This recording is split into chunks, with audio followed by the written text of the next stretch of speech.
Example 1, solve the triangle. That means we need to find angle A, angle B, angle C, and all three sides. We already know angle B is 133, and we know two of our sides, so we just have to find this third side and these two angles.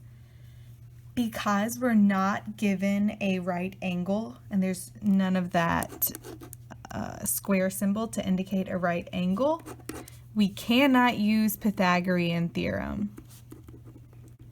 And we cannot just set up sine of 133 equals opposite over hypotenuse, or cosine, or tangent. So what do we do instead? Right now, the only trick we have is law of sines. So let's start by labeling our sides. Across from angle A is side A, across from angle B is side B, and across from angle C is side C. Law of sines is little a over sine big A equals little b over sine big B equals little c over sine big C. So if we fill in what we know, 12 over sine big A, little b over sine 133, and 15 over sine big C. Well, what two fractions do I want to cross multiply? In order to use law of sines, you have to know the numbers in an entire fraction. So I need to know both of my A's, both of my B's, or both of my C's. I don't have that right now. And there's not a quick way for me to figure out what angle A or angle C is. I can't just subtract from 180 because I only know one angle. So that means we have to use something else instead. That's where law of cosines comes into play. These are your three versions for law of cosines. They're all pretty much the same idea. It's just, am I going to solve for side A, side B, or side C? You just pick which one of these three versions you like. And I think it's easy to memorize because specifically in the last example, Pythagorean theorem is c squared equals a squared plus b squared. Law of cosines just adds a little bit extra with this a and b on the end, and you have to have your angle C to match with the side over here. Okay, so this is law of cosines. So let's use law of cosines to solve for side B because we know A and C and we know angle B. So we can use this middle version of law of cosines right here. B squared equals A squared plus C squared minus 2 times A times C times cosine of B. That should be a B. Remember, these two need to be the same letter. Okay, let's fill in what we know. We don't know what little b is. Little a is 12. Little c is 15. And angle B is 133. Everything on that right-hand side is all numbers and calculator buttons, so you can type it into your calculator exactly like you see.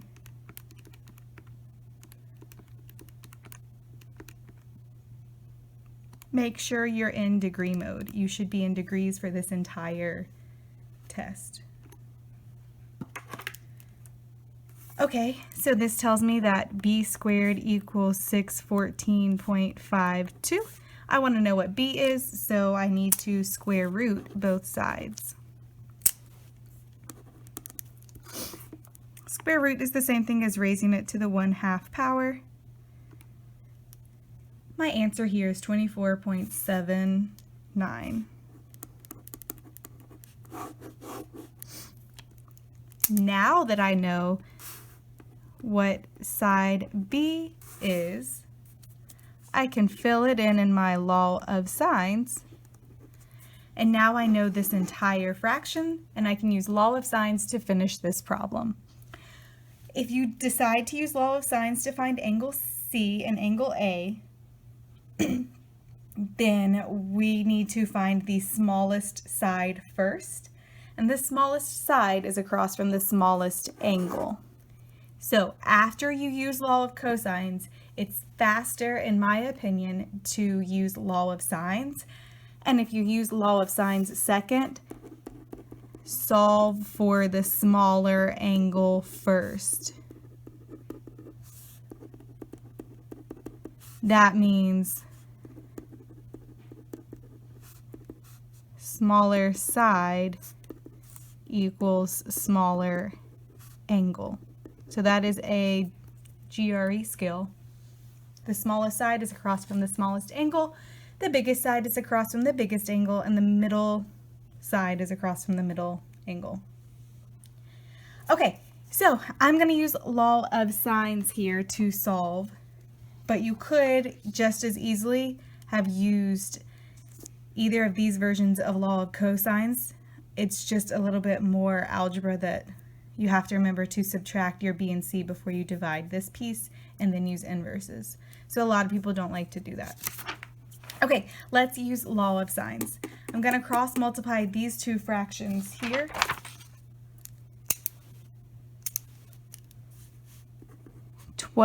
Times sine of 133 equals 24.79 times sine of A.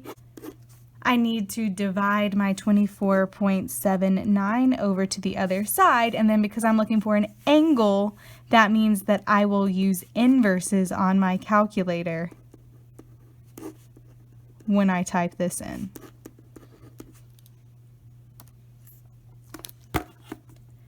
All right, second sine of 12 times sine of 133, close parentheses, divided by 24.79. Angle A is 20.73. And now that I know angle A is 20.73, I know two of my three angles, so I can subtract from 180 to find my third angle. Angle A plus angle B plus angle C has to equal 180. So 180 minus 133 minus 20.73 gives me that angle C is 26.27.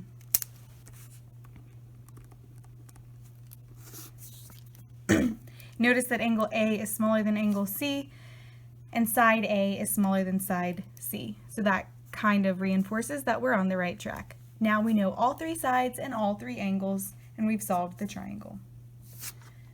We can do the exact same thing. Let me do another example. Solve the triangle.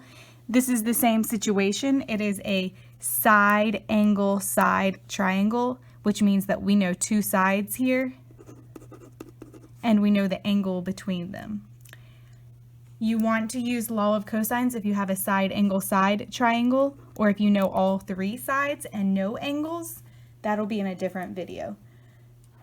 If this doesn't make sense to you and you're not good at memorizing, I suggest you just set up the law of sines.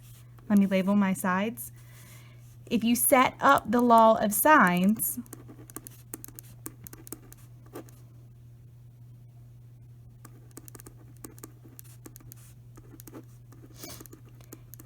you'll see that there's not an entire fraction where I know both numbers, both the side and the angle, and it's not quick for me to figure out what angle A is because I can't subtract B and C from 180. Again, I can't quickly figure out what angle B is because I can't subtract A and C from 180. So that means that I need to use law of cosines. I want to solve for side C. So I am going to use this last version here.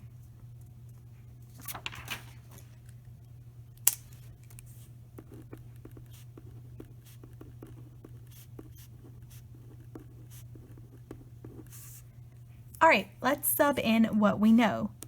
We know that little a is 60, little b is 40,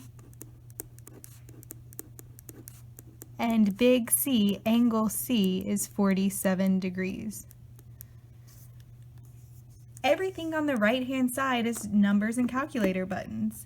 That means we can type that in exactly as we see it into our calculator.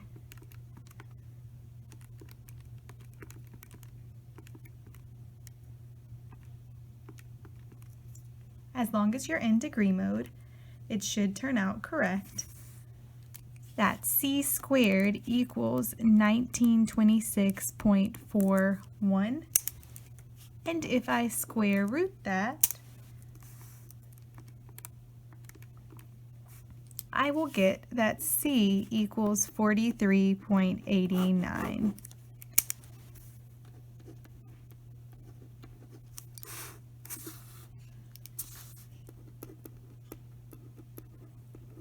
Now I know an entire fraction's worth of numbers. I can use the law of sines here to find my other two, or my next angle. Solve for the smaller angle first. Remember, smaller side equals smaller angle. This is very important. I will solve for b because 40 is smaller than 60. All right, let's cross multiply. 40 times sine of 47 degrees equals 43.89 times sine of b. Divide your 43.89 over to the other side, and because I'm looking for angle b, that means I am going to use inverses on my calculator. Second sine 40 sine 47, close your parentheses, divided by 43.89. This tells me that angle B is 41.80.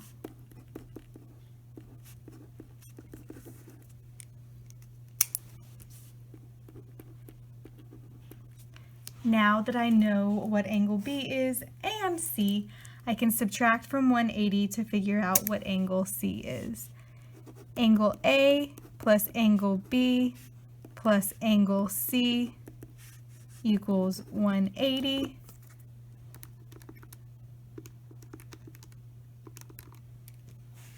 Angle A is 91.2 degrees.